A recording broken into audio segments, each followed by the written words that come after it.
What if Darth Plagueis had returned after Palpatine's fall? The galaxy burned, and Darth Plagueis the Wise watched it all.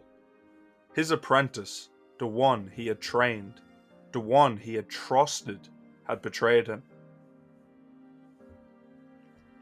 Darth Sidious had thought himself clever, had thought his master dead, but Plagueis had not revealed all of his secrets.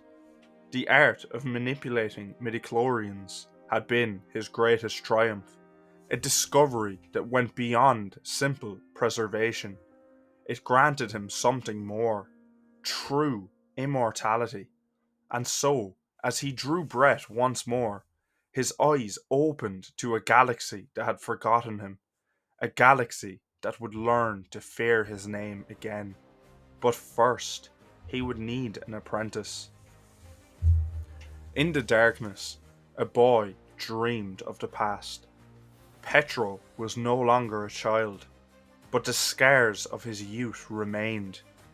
He had once been a Jedi youngling, full of fire and arrogance, training alongside his closest friends, Kituni, Gunji, Zat. Now they were gone, slaughtered. Petro had survived Order 66, but at a terrible cost.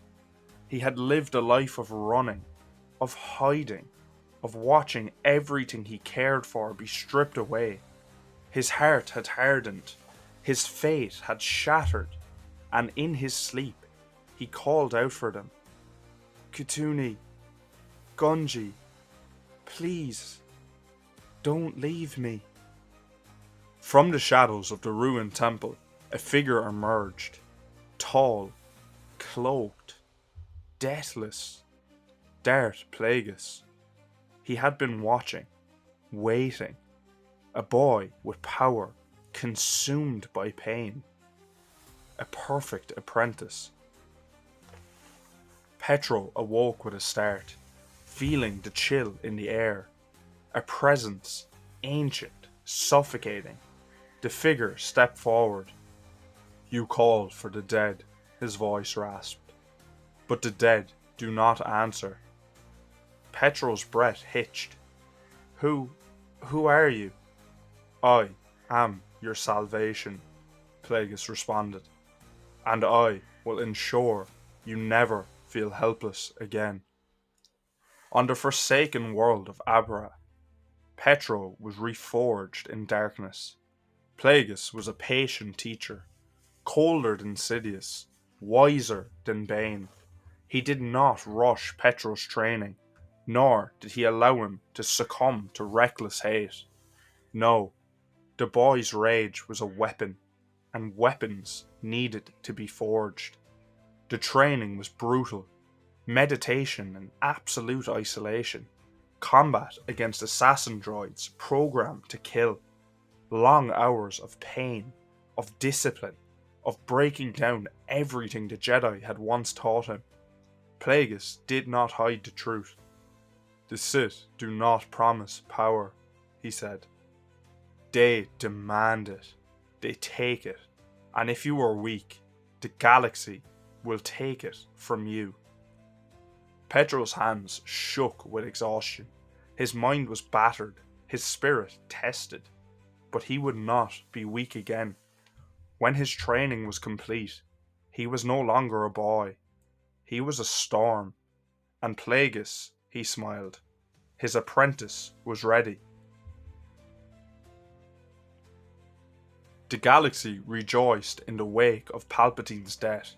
The Empire crumbled, and the new Republic was born. But peace was an illusion. From the darkness, Petro was unleashed.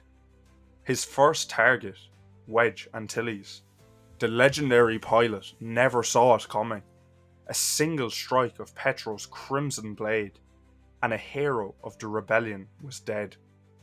Next came Mon Mothma, the voice of the New Republic, assassinated in her own chambers. One by one, key figures of the rebellion fell, struck down by a phantom they could not understand. Luke Skywalker felt it, the tremors in the Force, a presence rising in the dark. He would have to act, and so his hunt began. Luke Skywalker arrived too late. The scent of charred metal and blood lingered in the air as he stepped into the wreckage of Wedge Antilles' private docking bay.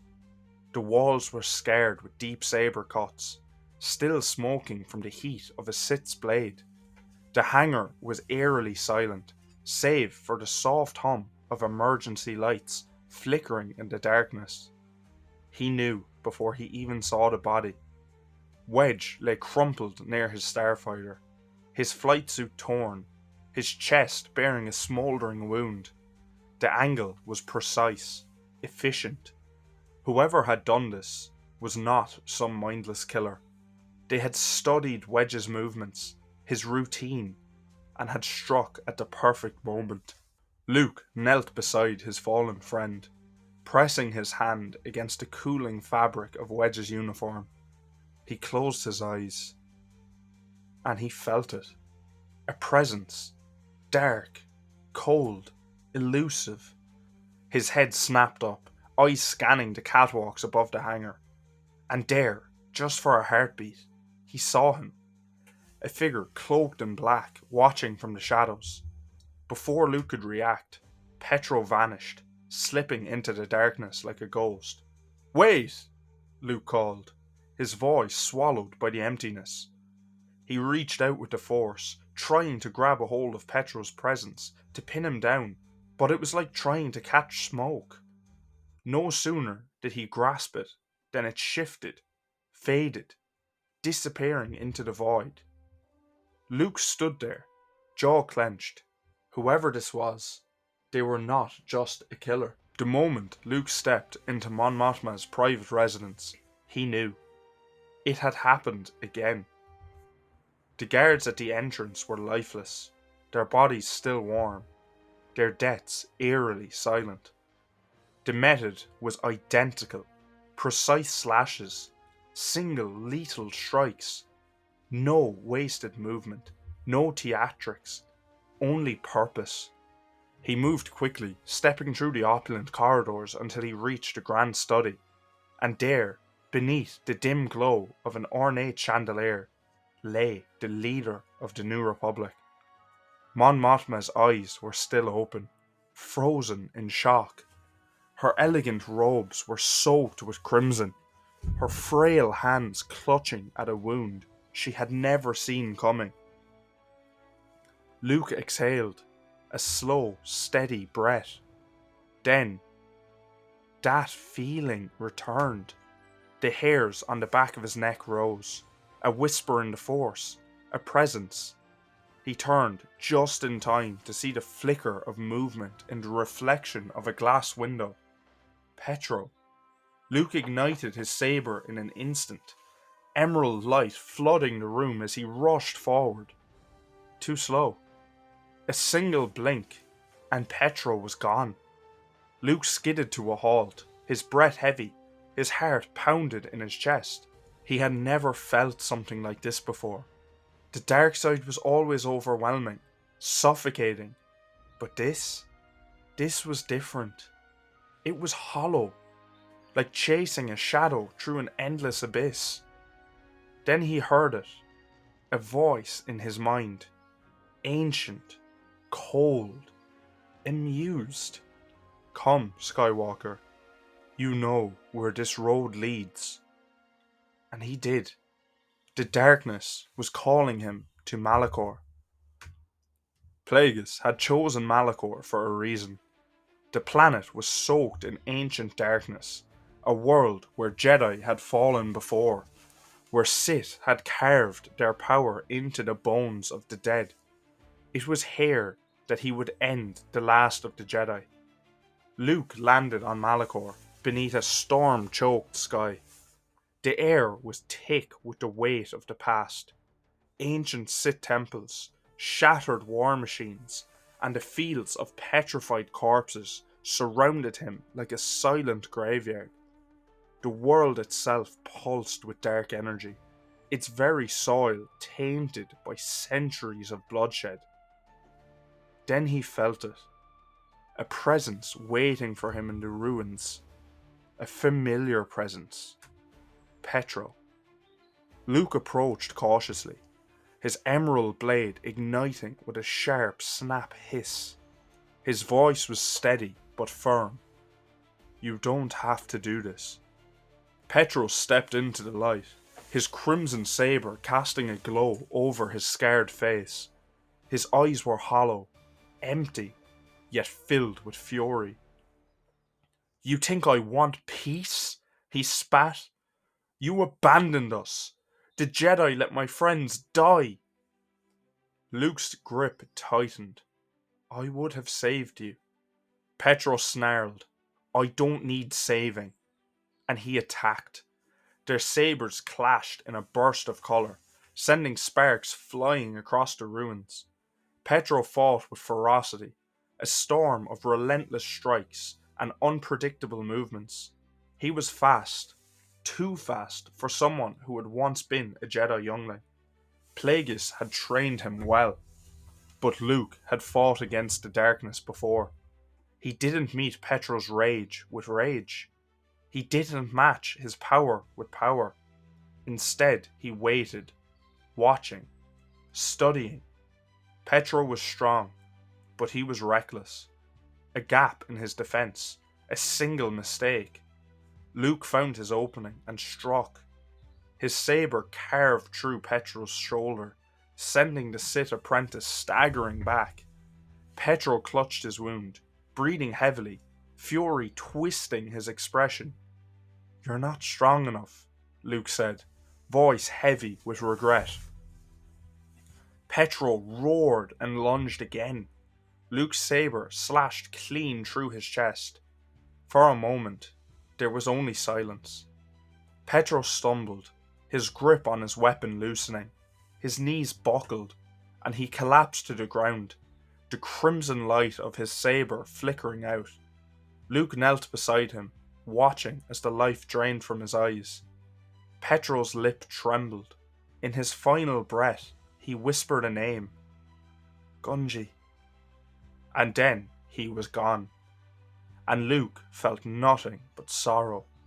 But before he could mourn, the darkness shifted. A cold wind swept through the ruins. Luke turned.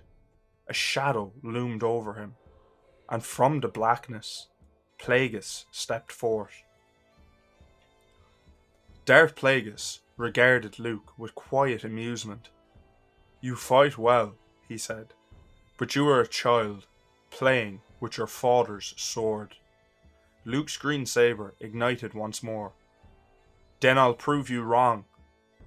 Plagueis raised a single hand, and the ground itself trembled. The ruins of Malachor twisted, ancient Sith energy rising as pillars of stone erupted from the ground. Luke barely dodged as one nearly crushed him. The Sith Lord moved, faster than any being of his stature had a right to. His saber came down like a warhammer, sending shockwaves through the air. Luke blocked. The impact sent pain up his arms. This wasn't like fighting Vader. It wasn't even like fighting Palpatine. Plagueis was precise. His every movement was not just an attack, but a test. Luke was losing ground. Fast.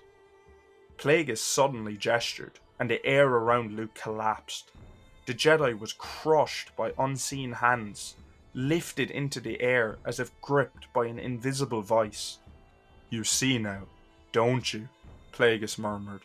"I am eternal." Luke clenched his teeth and pushed back. The force exploded from him, shattering Plagueis' hold. The Sith staggered, just for a moment, long enough for Luke to strike. His saber pierced Plagueis' chest. The Sith Lord froze, looked down, and laughed. "You think this is the end?" His body slumped to the ground, motionless, and Luke, exhausted, let out a breath. It was finally over. Or so he thought. Deep beneath Malachor, a whisper, a breath, a pair of golden eyes snapped open. Plagueis lived. The galaxy would never be rid of him. Drop the scenarios you would like to see in the comments, and I will pick one every week for Fan Friday. I hope you enjoyed this video. See you in the next one.